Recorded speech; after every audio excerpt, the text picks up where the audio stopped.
Farmers channel में आप सभी का स्वागत है। आपने पिछले कुछ दिनों में देखा होगा कि हमारे जो किसान हैं उन्होंने काफी ज्यादा प्रोटेस्ट किए थे दिल्ली के अंदर एमएसपी को लेकर के। तब से सबके दिमाग में ये विषय चल रहा था कि आखिरकार एमएसपी क्या है। तो आज हम इस वीडियो में जानेंगे एमएसपी के बारे में, उससे रिलेटेड जो फुल फॉर्म है उसके बारे में जानेंगे और आखिरकार क्या जरूरत पड़ी थी एमएसपी लॉन्च करने की, इसके बारे में हम जानेंगे। इतिहास के पन्नों को पलट करके हम देखेंगे कि हमने क्यों एमएसपी इंट्रोड्यूस करी है। साथ ही में हम जानेंगे एमएसपी के बेनिफिट्स क्या हैं और किन किन फसलों को एमएसपी दी गई है, एमएसपी डिसाइड कौन करता है, बहुत सारी चीजें आज आपको इस वीडियो में मिलने वाली है। उससे पहले मैं आपको इस वीडियो शुरू करने से पहले गांधी जी का कोट ये था कि कृषि अर्थव्यवस्था की रीढ़ की हड्डी और हमारे लोगों के लिए आजीविका है। बिल्कुल सही। भारतीय अर्थव्यवस्था में कृषि क्षेत्र को रीढ़ की उपमा दी जाती है। तो शुरू करते हैं एमएसपी के बारे में, यानी कि मिनिमम सपोर्ट प्राइस, न्यूनतम समर्थन मूल्य।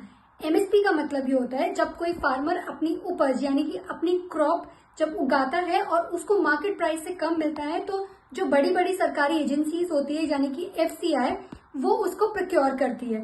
अगर मैं आपको सीधे सरल शब्दों में बताऊं तो एमएसपी मिनिमम सपोर्ट प्राइस है। ये सपोर्ट प्राइस जो हमारी गवर्नमेंट है वो फार्मर को देती है और उनसे जो है उनकी फसल को प्रोक्योर करती है। इसके लिए काफी ज्यादा बेनिफिट्स फार्मर्स के लिए देखे जाते हैं। सबसे इम्पोर्टेंट बात यह है कि एमएसपी को लागू कौन करता है। तो मैं अगर आपको ये बताऊं, एमएसपी जो है एक कमेटी ऑर्गेनाइज करी गई थी, that is CACP, commission of agricultural cost and practices. इसकी रिकमेंडेशंस होती है टू सीसीईए यानी कि cabinet committee on economic affairs. CACP recommendations देता है सीसीईए को यानी कि cabinet committee on economic affairs को। तो ये डिसाइड करती है और अनाउंस करती है एमएसपी। और एमएसपी जो है वो इंट्रोड्यूस करी जाती है just before the sowing season, यानी कि बुवाई शुरू होने से पहले एमएसपी डिक्लेयर कर दी जाती है। सीएससीपी वेबसाइट के अकॉर्डिंग टोटल 23 क्रॉप्स को यानी कि 23 फसलों को एमएसपी प्रदान की जाती है। तो इन फसलों के बारे में मैं आपको बताती हूँ, जिसमें से टोटल 23 में से 7 जो क्रॉप्स होती हैं वो होती हैं जिनमें राइस, पैडी यानी कि राइस, वीट, मिलेट्स, ज्वार, बाजरा, रागी इंक्लूड होते हैं। 5 दालें हैं, 7 ऑयल सीड्स हैं और 4 कमर्शियल क्रॉप्स हैं, जैसे शुगर केन हो गया, कॉटन हो गया, जूट हो गया। अब आपके दिमाग में ये थोड़ा क्लियर हुआ होगा कि एमएसपी की जरूरत क्यों थी। अगर मैं इतिहास के पन्नों को पलट करके देखूं तो एमएसपी की जरूरत इसलिए पड़ी थी क्योंकि 1966 में जब हमारे देश पे खाद्यान्न संकट उभर रहा था, हम उस टाइम जो फूड ग्रेन्स आते हैं वो आपूर्ति हम बाहर से इम्पोर्ट करके उसको खत्म कर रहे थे, पर हमारे पास हमारी ही देश के लोगों को खिलाने के लिए पर्याप्त अनाज नहीं था। इसके लिए एमएस स्वामीनाथन जी ने हरित क्रांति यानी ग्रीन रेवोल्यूशन का आविष्कार किया था। जब ग्रीन रेवोल्यूशन का आविष्कार किया था तो उससे प्रोडक्टिविटी काफी इंक्रीज हुई थी। एज यूजुअल जब आप प्रोडक्टिविटी इंक्रीज कर रहे हैं तो सप्लाई बहुत ज्यादा है, जब सप्लाई ज्यादा होती है तो रेवेन्यू कम हो गया था।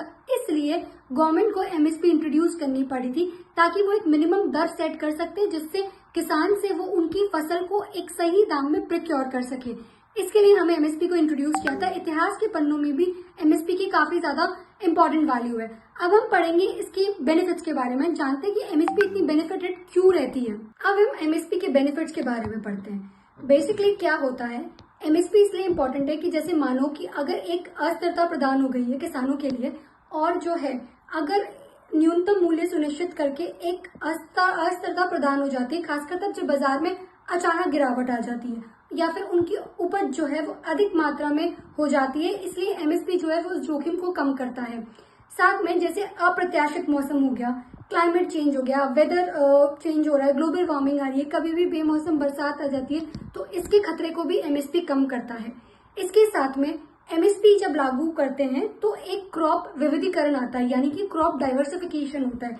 जब फार्मर्स डिफरेंट क्रॉप्स यूज करते हैं अपने ही फार्म पे तो वो एक लैंड प्रोडक्टिविटी को बढ़ाता है। इसलिए एमएसपी एक इम्पोर्टेंट रोल प्ले करता है इन 3 चीजों के लिए। सबसे पहले वो जोखिम को कम करता है फार्मर्स के लिए। दूसरा जो है वो कोई भी क्लाइमेट चेंज आता है, वेदर चेंज आता है, उसमें एक किसानों को सिक्योरिटी प्रदान करता है कि अगर आपकी उपज किसी भी प्राइस पे नहीं बिकी तो इस प्राइस पर तो वो जाएगी ही जाएगी, जिसे गवर्नमेंट प्रोक्योर करती है और गवर्नमेंट प्रोक्योर करके इनको एफसीआई या बड़े बड़े गोदामों में रखती है, जिसको हम आगे पीडीएस में काम करते हैं यानी कि पब्लिक डिस्ट्रीब्यूशन सिस्टम के अंदर। तीसरी मैं बात करूं तो तीसरा एमएसपी का सबसे इम्पोर्टेंट बेनिफिट यही है कि वो लैंड की प्रोडक्टिविटी को बढ़ाता है, क्रॉप डाइवर्सिफिकेशन की तरफ ले जाता है। अब हमने इसके बेनिफिट्स के बारे में जाना, आगे हम जानेंगे कि ये क्यों इतना प्रॉब्लमैटिक हो जाता है गवर्नमेंट के लिए। अब एमएसपी के चैलेंजेस जानने से पहले हम जानते हैं एमएसपी को कैलकुलेट कैसे किया जाता है। एमएसपी को कैलकुलेट करने का एक फॉर्मूला है, that is A2 plus FL, यानी कि जो एमएसपी होती है वो 150% ऑफ कॉस्ट ऑफ प्रोडक्शन का होना चाहिए। अब A2 क्या है और FL क्या है ये समझते हैं। आप सपोज करो कि मैं एक फार्मर हूँ और मैंने अपने खेत में वीट उगाना है, तो उसके लिए जो मेरे को इनपुट्स लगेंगे, क्या इनपुट्स लगेंगे? सीड्स, फर्टिलाइजर्स यानी कि बीज लगेंगे, उर्वरक लगेगा, कीटनाशक लगेंगे, तो इसके लिए मुझे पैसे देने पड़ेंगे खरीदने के लिए। तो ये जो मेरी कॉस्ट होती है, जैसे फ्यूल हो गया, इरिगेशन हो गया, जो मैं सिंचाई कर रही हूँ उसका बिल होगा, उसका जो पंप होगा, उसका वाटर पंप है वो पूरा, अगर मैं लाइट नहीं है, मैं इलेक्ट्रिसिटी या फिर पेट्रोल डीजल डाल करके कर रही हूँ तो उसका फ्यूल का खर्चा लगेगा। पूरा की पूरा जो ये जो इनपुट है ना, बेसिक इनपुट हम जो देते हैं वो A2 में इंक्लूड होता है। अब FL क्या है? अगर मेरे पास खुद के लेबर्स हैं या फिर लेबर्स नहीं है तो मुझे बाहर से लेबर्स मंगवाने पड़ेंगे, मुझे उनको एक अलग अमाउंट देना पड़ेगा, या फिर मैं अपने ही फैमिली वालों को इन्वॉल्व कर लूंगी मेरी हेल्प करने में। तो ये जो FL है वो है अनपेड फैमिली लेबर। तो यहाँ तो हो गया A2 प्लस FL। C2 क्या आता है? C2 आता है जैसे रेंट या फिर जो अदर एक्सपेंसेस होते हैं मशीनरी के। रेंट इन द सेंस, अगर मेरे पास मेरा खुद का फार्म है तब तो वेरी गुड, तब तो इट्स ओके।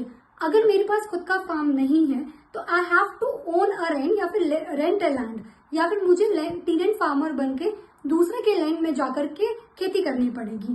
तो उसका जो मैं रेंट दूंगी वो सब C2 में इंक्लूड होता है। तो ये फॉर्मूला है एमएसपी को कैलकुलेट करने का। पर MS स्वामीनाथन जो थे उन्होंने फॉर्मूला दिया था C2 plus 150% of cost of production, यानी कि C2 प्लस 50% करना है हमें कॉस्ट ऑफ प्रोडक्शन का। गवर्नमेंट जो यूज करती है वो करती है A2 प्लस FL का। तो अब ये जानना है कि इतना आखिर क्यों मुद्दा बना, क्या फार्मर्स चाहते हैं कि MSP एक कानून बने। अगर MSP एक कानून बनता है तो इस पर क्या क्या चैलेंजेस आते हैं गवर्नमेंट के ऊपर, इसके बारे में बात, चैलेंजेस की बात करते हैं। अगर MSP एक कानून के रूप में उभर कर आता है तो इसके चैलेंजेस क्या रहेंगे? इसके चैलेंजेस ये हैं, सबसे पहले कि जो सरकारी खरीद से जो गवर्नमेंट फार्मर्स के थ्रू, किसान के थ्रू जो फसल प्रिक्योर करती है तो उस पर सीधा सीधा राजकीय कोष पर दबाव पड़ेगा। दूसरा ये है, और इससे भंडारण जो क्षमता है जो वित्तीय की, वो संसाधनों पर उसका दबाव पड़ सकता है। और बाजार विरूपण यानी कि MSP बाजार की ताकत को कम कर सकता है, जैसे कि गेहूं और चावल हो गया, और जैसे कुछ फसलों के अति उत्पादन को भी बढ़ावा मिल सकता है। और अगर मैं बात करूं, जबकि जो फसल विविधीकरण होता है वो हतोत्साहित हो सकता है। तो ये जो सारे पॉइंट्स थे ये इसके चैलेंजेस के रूप में आते हैं। सबसे पहला चैलेंज यही है कि राजकीय कोष पे दबाव पड़ेगा, और दूसरा जो बाजार की कैपेसिटी है वो कम हो जाएगी, क्योंकि जब आप MSP डिक्लेयर कर रहे हैं तो आपको ये है कि सिर्फ इन्हीं फसलों पर MSP है। तो इससे जो क्रॉप डाइवर्सिफिकेशन होती है, जो लैंड की प्रोडक्टिविटी बढ़ती है, वो नहीं बढ़ेगी, क्योंकि फार्मर्स केवल वही फसल उगाना चाहेंगे जिसपे उनको अच्छी खासी MSP प्रदान हो रही है। अगर हम देखा जाए तो हम इसके लिए एक और उपाय कर सकते हैं, जो यहाँ पे हमारी जो हरियाणा और मध्य प्रदेश सरकार है उन्होंने करी थी। मध्य प्रदेश में एक स्कीम लॉन्च की गई थी, भावांतर भुगतान योजना। ये क्या है? इस पे क्या होता है, सरकार पे दबाव कम करने के लिए सरकार किसानों को बोलती है कि आप जो है अपनी फसल को मार्केट रेट पर बेचें। अगर वो MSP से ज्यादा है तब तो वो अच्छी बात है, अगर वो MSP से कम है तो सरकार क्या करेगी, MSP और मार्केट प्राइस का डिफरेंस उनको पे कर देगी फार्मर्स को। तो इससे क्या होता है, इससे एक बैलेंस बना रहेगा फार्मर्स के लिए और गवर्नमेंट के लिए। तो दूसरी बात, इससे राजकीय कोष पर जो है दबाव कम पड़ेगा। तो ये MSP के चैलेंजेस के बारे में हमने बात करी थी। अगर मैं एक वे फॉरवर्ड निकालूं तो MSP जो है वो एक बहुत सही चीज है जो हमारी सरकार ने लागू करी थी, पर इसमें कुछ चेंजेस कर सकते हैं। जैसे जो किसान जो डिमांड करे स्वामीनाथन फॉर्मूला को यूज करके C2 plus 50% of total cost of production, हम इसको इम्प्लीमेंट कर सकते हैं। इससे क्या होगा, इससे किसानों को पूरी लागत उनके थ्रू पहुंचेगी। एक नीति आयोग रिपोर्ट के अनुसार 6% किसान जो है उनको नहीं पता MSP के बारे में। तो हम जो है इससे हम वॉलंटियर कर सकते हैं और उनको बता सकते हैं कि MSP के बारे में, ताकि जो बिचौलिए हैं उनको हम दरकिनार कर सके। और जितने बड़े बड़े फार्मर ऑर्गेनाइजेशन होते हैं, किसान संगठन होते हैं, वो इस सामने में आनी चाहिए, ताकि वो लोगों की, किसानों की मदद कर पाए। कैसे मदद कर सकते हैं?